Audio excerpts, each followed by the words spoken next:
নমস্কার বন্ধুরা, ভিজানো পিঠে বানাবো তার জন্য দুধ নিলাম। দেখুন গুড়, খুব ভালো গুড়, একদম গলে যাচ্ছে। আর এই চালটা আমি 4-5 ঘন্টা আগে ভিজিয়ে রেখেছিলাম, তারপরে বৌমা মিক্সারে পেস্ট করে দিয়েছে। কীভাবে করি আপনারা দেখতে থাকুন। এদিকে দেখুন দুটো উনুন পাশাপাশি, এদিকে শাঁস, আমি এটা পুরোনো শাঁস নিয়েছি, এতে খুব সুন্দর পিঠে হয়। এদিকে যে নতুন শাঁস আর একটা নিয়ে এসছে।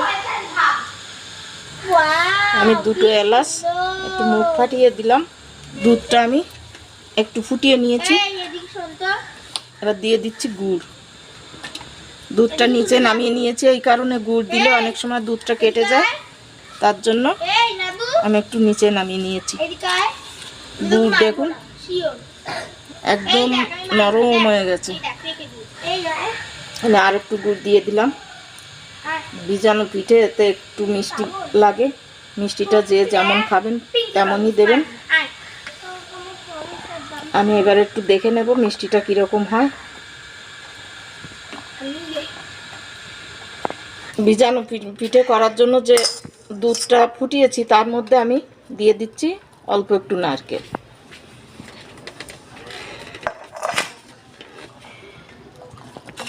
আমি এবার চালের গুঁড়োর মধ্যে দিয়ে দিচ্ছি নুন, দিয়ে দিচ্ছি একটু নারকেল, দিয়ে দিচ্ছি হালকা একটু গরম জল।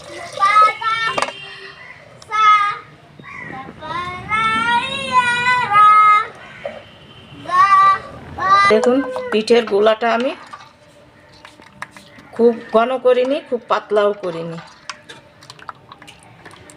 এবার আমি বানানো শুরু করব। দেখুন আমার শাঁস গরম হয়ে গেছে, আমি একটু তেল মেখে নিয়েছি। এবার আমি দিয়ে দিচ্ছি পিঠে।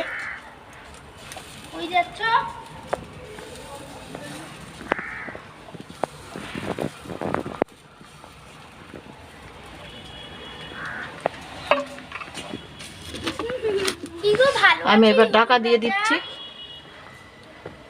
আমি দেখছি পিঠেগুলো কেমন হয়েছে। দেখুন এত পরিমাণে ছিদ্র ছিদ্র হয়েছে, ভিজানোর সাথে সাথেই ভিজে যাবে।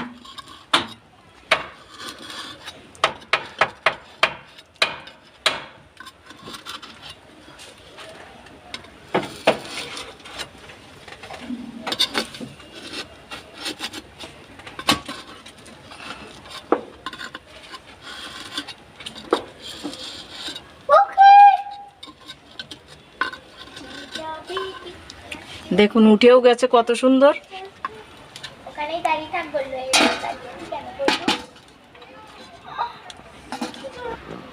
আবার দিয়ে দিচ্ছি আমি।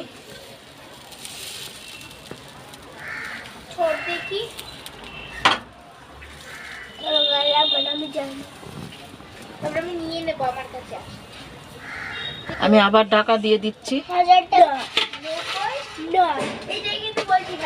এবার আমি দুধের মধ্যে দিয়ে দিলাম। এইভাবেই আমি পিঠেগুলো বানিয়ে নিচ্ছি। দেখুন আমার পিঠে বানানো হয়ে গেছে, আমি নিচে চলে এসেছি।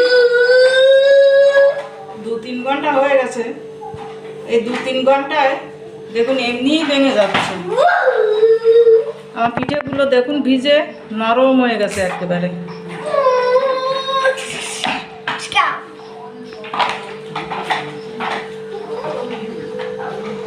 আর দেখুন পিঠে ছিদ্র কীরকম, এত ছিদ্র থাকলে এমনিই ভিজে যায়, ভিজে 5 মিনিটের মধ্যে তুলে খাওয়া যায়।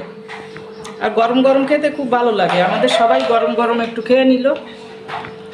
তো এই পিঠেটা আমি যেভাবে বানিয়েছি এইভাবে আপনারাও বানাবেন, বানিয়ে এরকম ভিজিয়ে খেয়ে দেখবেন খুব সুন্দর লাগেও ভালো।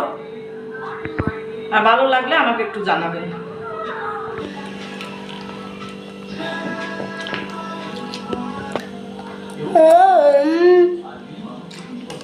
দারুণ হচ্ছে, ঠান্ডা পিঠেটা দারুণ হচ্ছে।